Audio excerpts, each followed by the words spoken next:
या अगर किसी पेशेंट को अपनी नाक टेढ़ी लग रही है, इन टेक्निक्स की कोई साइड इफेक्ट्स भी? तो अगर किसी की आंखों के गिर्द झुर्रियाँ बनी हुई हैं, इंटरनेशनली बहुत सालों से ये ट्रीटमेंट्स हो रहे हैं। जहाँ पे भी चोट लगेगी उसको हील तो कर लेता है, लेकिन उस चोट का निशान रह जाता है।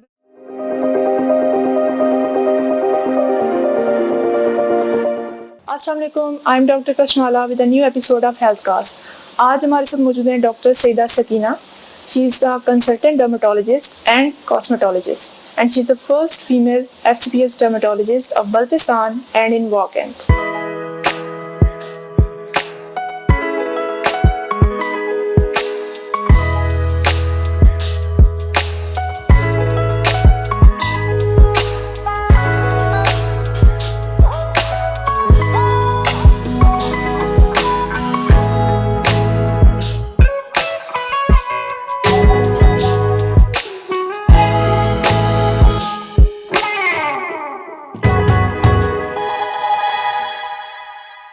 अस्सलाम वालेकुम मैम।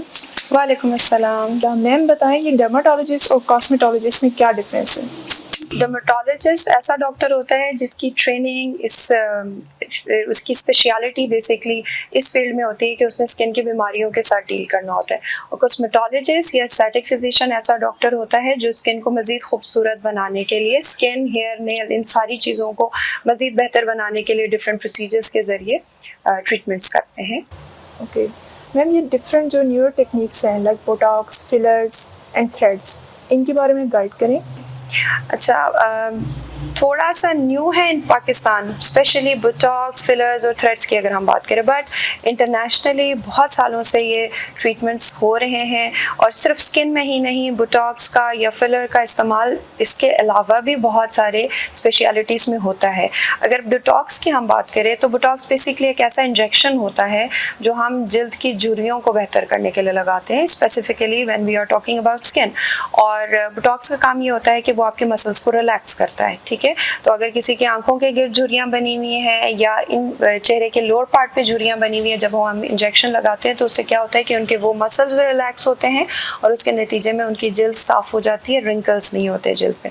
बिल्कुल इसी तरह से फिलर्स हाइलुरोनिक एसिड या डिफरेंट मटीरियल्स के बने हुए होते हैं। और फिलर जैसे कि नाम से जाहिर है जिल्द के खड्डों को भरने के लिए इस्तेमाल करते हैं, चाहे वो खड्डे आपके एक्ने की वजह से बन रहे हो, चाहे वो एजिंग की वजह से आपकी आंखों के गिर्द खड्डे बन गए हैं या आपके लाफ लाइंस बन गए हैं, या अगर किसी पेशेंट को अपनी नाक टेढ़ी लग रही है, किसी को अपना चिन का एरिया बहुत छोटा लग रहा होता है, तो इन सारी जगहों पे हम फिलर इंजेक्ट कर देते हैं और उस इंजेक्शन के नतीजे में आपको वो एरिया फिल्ड नज़र आता है। लास्ट में जो चीज़ आप पूछ रहे थे, threads are a little bit newer in Pakistan.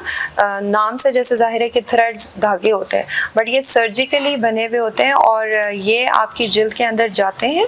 जब हम इसको स्किन के अंदर डालते हैं तो ये अब्जॉर्ब हो जाते हैं, आहिस्ता आहिस्ता ये आपके जिल्द का हिस्सा बनते जाते हैं। इन द नेक्स्ट 3 मंथ से लेके साल 2 साल, डिपेंड करता है किस तरह का हम थ्रेड इस्तेमाल करें। और थ्रेड्स बेसिकली इसलिए इस्तेमाल होते हैं कि आपकी जो जिल्द नीचे की तरफ लटक रही है, आपकी लाइनें बन गई हैं, वो हिस्से जहाँ पे आपको लगता है कि जिल्द बहुत ज़्यादा सैगी हो रही है, तो उन एरियाज़ को ठीक करने के लिए हम थ्रेड्स डाल देते हैं। अच्छा, किन इंडिविजुअल्स में ये टेक्निक ज़्यादा सूटेबल है?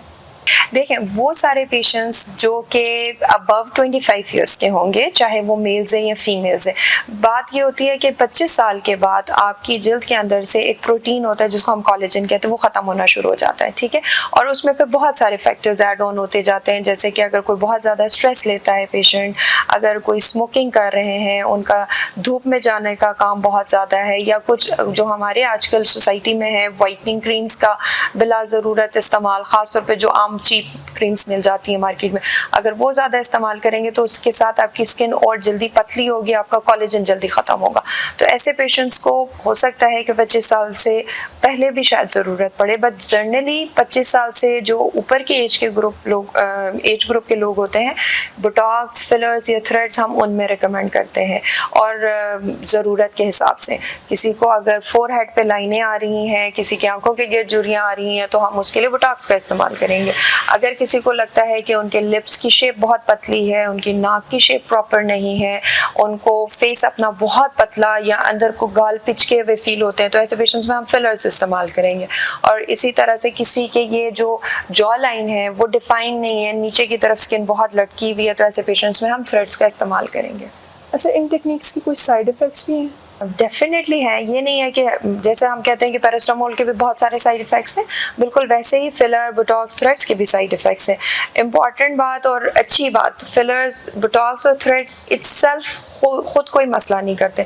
मसला तब बनता है जब आप सही प्रोडक्ट इस्तेमाल ना करें, आप सही डॉक्टर के पास ना जाए जिसका एक्सपीरियंस ना हो, जिसको प्रॉपर टेक्निक्स ना आती हो, या वो फेक प्रोडक्ट्स इस्तेमाल करें। उसके साइड इफ़ेक्ट्स में फिर बहुत सारी चीज़ें हो सकती है, स्टार्टिंग फ्रॉम इन्फेक्शन, आपकी गिल्टियाँ बन सकती हैं, आपको वहाँ पे पस डिस्चार्जिंग साइनसेस बन सकते हैं। हो सकता है कि अगर फिलर बहुत ज़्यादा क्वांटिटी में किसी के लगा लिए तो उनके होंठों की शेप ही बदल जाएगी। बिल्कुल इसी तरह उनकी नाक की शेप प्रॉपर नहीं बनेगी। तो ये डॉक्टर के एक्सपीरियंस पे बहुत ज़्यादा मैटर करता है। अगर आप किसी से भी कोई इस तरह का प्रोसीजर करवाते हैं तो that doctor should be highly qualified and highly experienced in that profession. Okay, अच्छा ये बताएं, कुछ मिथ्स हैं लाइक लेज़र से लोग डरते हैं कि उससे हमारी स्किन बर्न हो जाएगी, इसके अलावा कार्सिनोमा हो सकता है, इसके अलावा बोटॉक्स और फिलर से वो ये डर होता है लोगों को कि हमारी शेप बदल जाएगी। क्या ये ट्रुथ है या जस्ट मिथ्स है? मिथ्स का नाम जिसने भी रखा है ना वो सही रखा है मेरे ख्याल में, क्योंकि मोस्ट ऑफ द टाइम ये मिथ्स ही होते हैं। कुछ उसमें फिर वही बात है कि कोई ना कोई हल्की फुल्की सच्चाई भी होती है। तो जो लेज़र्स है ना उसके साथ लोगों को सबसे ज़्यादा खौफ इस चीज़ का होता है कि हमने लेज़र कराया तो हमें कैंसर तो नहीं हो जाएगा। उसका जवाब मैं हमेशा लोगों को इस तरह देती हूँ कि हम एक्सरेज से नहीं डरते। एक्सरेज की जो वेवलेंथ होती है वो बहुत छोटी होती है, वो इतने हल्की शुआएं होती हैं, मतलब इतनी गहराई में जिल्द के अंदर जाती है कि आपकी हड्डियां तक नजर आती हैं। ऐसे ही है ना। तो आपके जो लेजर्स के अंदर वेवलेंथ होती है वो बहुत थोड़ी वेवलेंथ होती है, वो सिर्फ और सिर्फ आपकी जिल्द के नीचे की तह तक जाती है, उससे आगे वो हड्डी तक पहुंच ही नहीं सकती है। तो जो शुआएं आपकी सिर्फ जिल्द तक रहेगी तो उसके कैंसर के चांसेस जीरो है, पहली बात। दूसरी बात कि बर्न्स, हाँ जी हो सकते हैं, लेकिन तब अगेन वही बात आएगी कि जो आपका प्रैक्टिशनर है, जो आपका डॉक्टर है, जो आपके ऊपर लेजर करने वाला बंदा है, अगर उसको उस पेशेंट की स्किन के बारे में सही से पता ना हो और उस मशीन को इस्तेमाल करना सही से ना आता हो, तो अगर बहुत हाई एनर्जी की आपको हीट लगा दें जिल्द के ऊपर तो उसे बर्न हो सकते हैं।